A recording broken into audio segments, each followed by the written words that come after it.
So, how thoughts arise? The question is how thoughts arise. Daily, creative, good, bad thoughts that identify I with the body. Let me ask you, all of you have a laptop.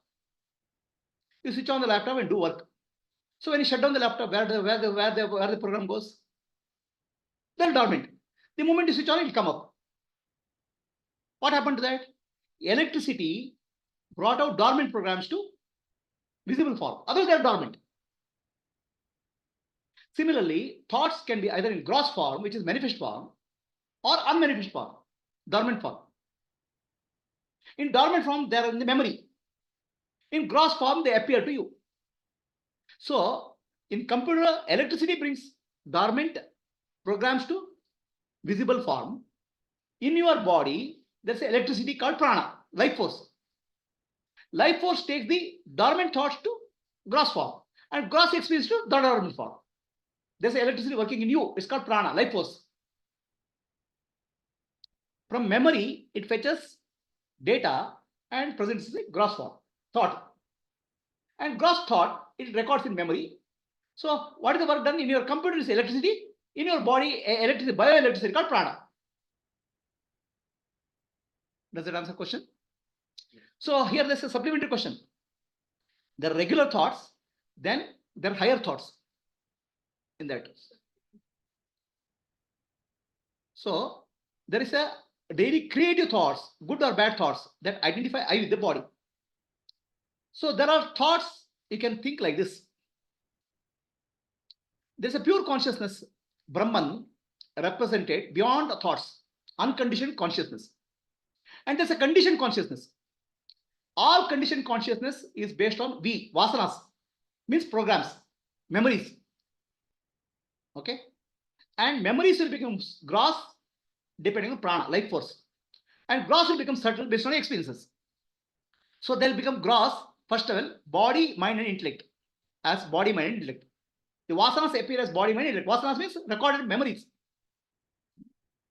So they'll become, then they'll appear as objects of the world also. The prana will appear as object of the world also, the energy.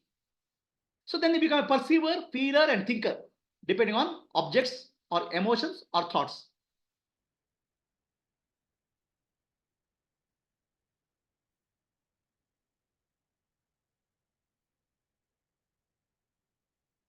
So vasanas are the memories, deep impressions. They are root of your consciousness. Like root of your computer is a memory, no? What else is there? If your memory removed, nothing is there. Okay. So the memory appears as body, mind, and intellect. For a simple example. And when you appear as body, mind, and intellect, objects of the world also appears. Objects and emotions, thoughts. So you become perceiver, feeler, thinker. So then the experience again gets recorded as memory by prana. So projection, recording. Projection, recording. This is how thoughts get circulated. A simple example. How do you get, where did you get the thoughts from in memory, dream? In dream, you saw a forest, you saw a tiger, you start running, I'm afraid. All thoughts appeared in your consciousness who was sleeping. Where were they in sleeper? They were as memory, dormant. They got projected. Then tiger started chasing, you got afraid. The fearful thoughts get recorded, again goes to memory. So basically, our life is circulation of thoughts. What thoughts become? Dormant thoughts become manifest, manifest thought becomes unmanifest. And everything is done by prana, life force. So there, here you have to understand, all our thoughts are based on the impressions and our guna, sattva guna, rajo guna, tamo guna, where which quality of guna or nature dominates us.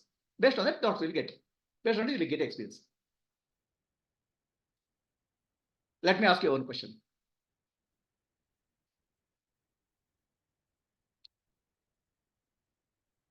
What is the color of this? Yellow. Understand? In reality, there's no color to this. There are no colors in nature. Nature has no colors at all. Okay, what happens is there's energy here.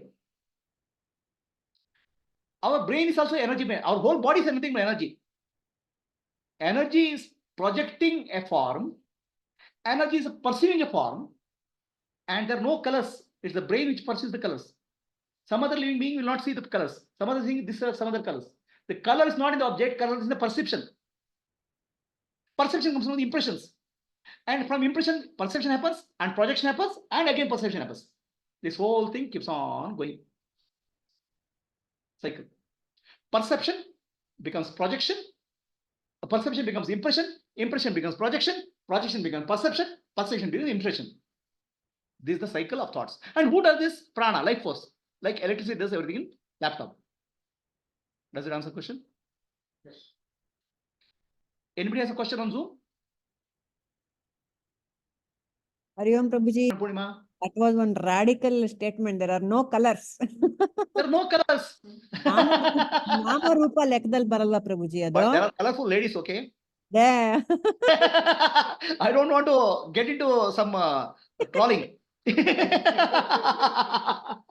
But Prabhuji, even the colors, they come under Nama and Rupa, right? Nama and Rupa is a projection of the mind.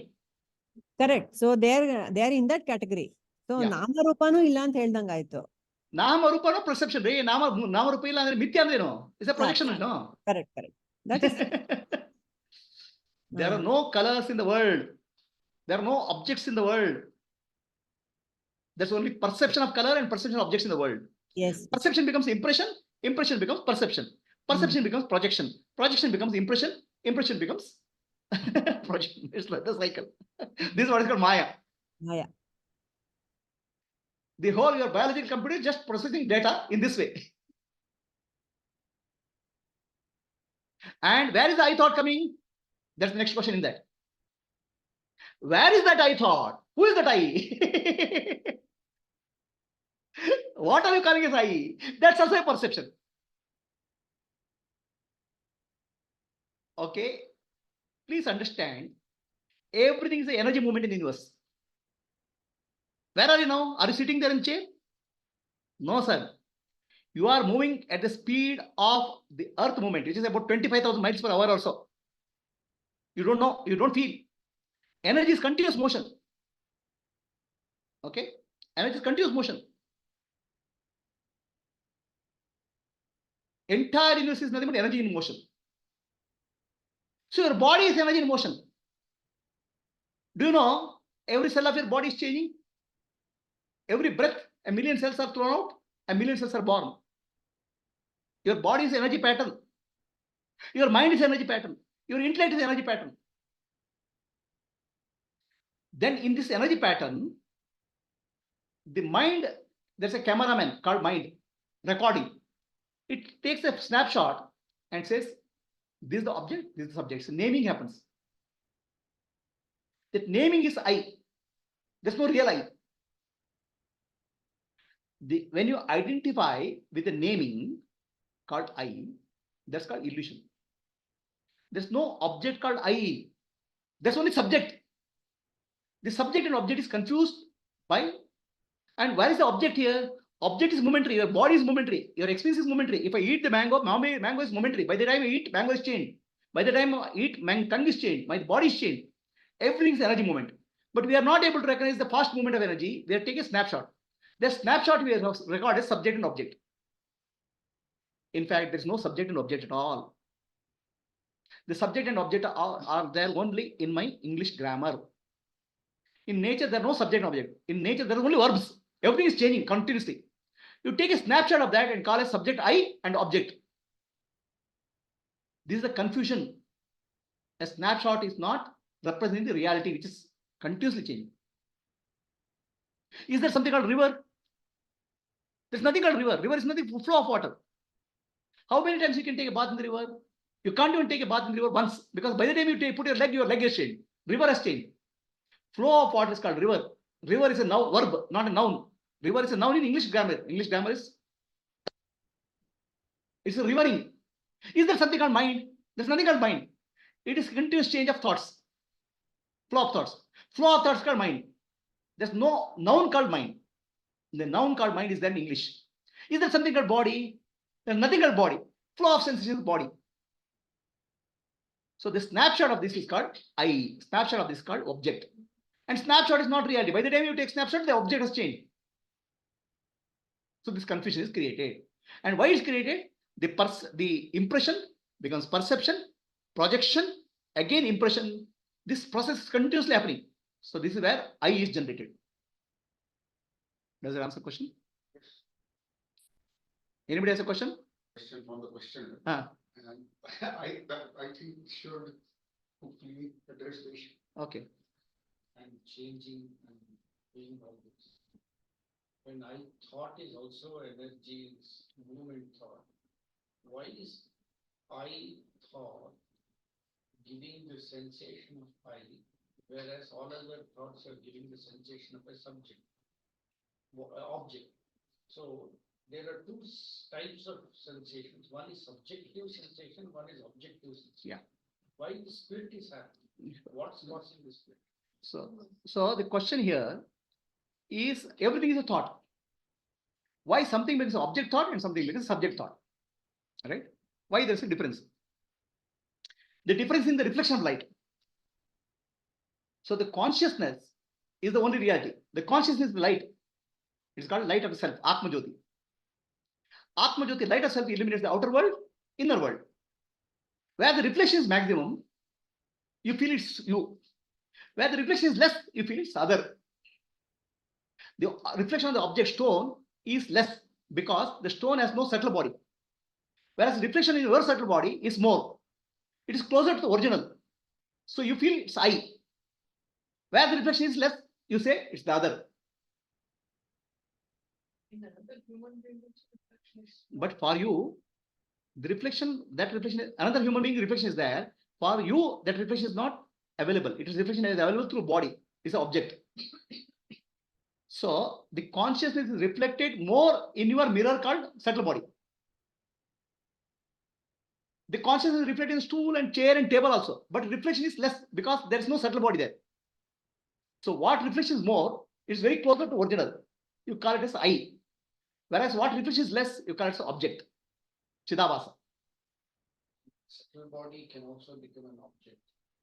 But finally, No. This confusion happens only when the subtle body is subject. So when subtle body becomes object, you are become liberated.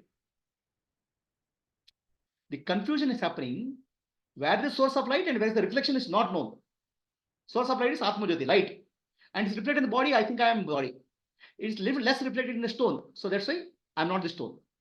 I didn't saying because it's less reflected in the stone, hence it's other, or because I am not aware of the consciousness there, it's not available to me, hence it is other. See, reflected means consciousness is available or not available. In my body, in my subtle body, the consciousness is available more. It's very close to the original. The example which typically I give is in a room full of mirrors. One light is there. You don't know which light, which is giving light. So in you there's light, Atma Jyoti. It's illuminating your body and mind. The illumination is very close to consciousness, now knowingness. So you say it's me. But in the stone, the reflection is not there because there's no subtle body. Reflecting surface is not there. So you say it's the other.